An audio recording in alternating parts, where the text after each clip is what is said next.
వాస్తవంగా జరిగింది ఏంటి అధ్యక్ష? ఆనాడు బీసీ రిజర్వేషన్ల విషయంలో కేసీఆర్ గారి ప్రభుత్వం ఏం చేసింది అధ్యక్ష?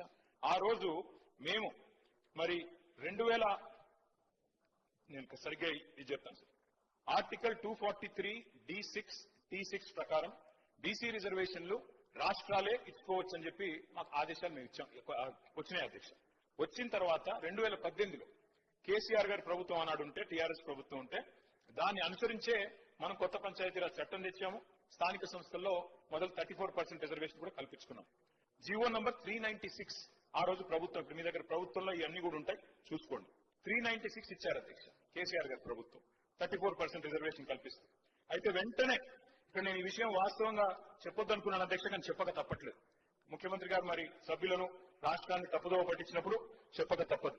వెంటనే ఆ రోజు తెలంగాణ ప్రభుత్వం కేసీఆర్ గారి నాయకత్వంలో జీవో నంబర్ 396 ఇచ్చి ఆ రోజు బలహీన వర్గాల బిడ్డలకు మనం న్యాయం చేసే ప్రయత్నం చేస్తే స్థానిక సంస్థల్లో ఒక గోపాల్ రెడ్డి అనే ఒక వ్యక్తి, మహబూబ్ నగర్ జిల్లాకు సంబంధించిన వ్యక్తి అధ్యక్ష, హైకోర్టుకు పోయారు, దీన్ని అడ్డుకున్నారు అధ్యక్ష. ఎవరు అధ్యక్ష ఈ గోపాల్ రెడ్డి గారు? ముఖ్యమంత్రి గారికి సన్నిహిత బంధువు, అదేవిధంగా కాంగ్రెస్ పార్టీ నాయకుడు. ఆయన పోయి ఆ రోజు కోర్టుకు పోయి అడ్డుకున్నారు అధ్యక్ష. అడ్డుకోవడం వల్లనే ఆ రోజు కాంగ్రెస్ పార్టీ చేసిన నిర్వాహకం వల్లనే జరిగింది.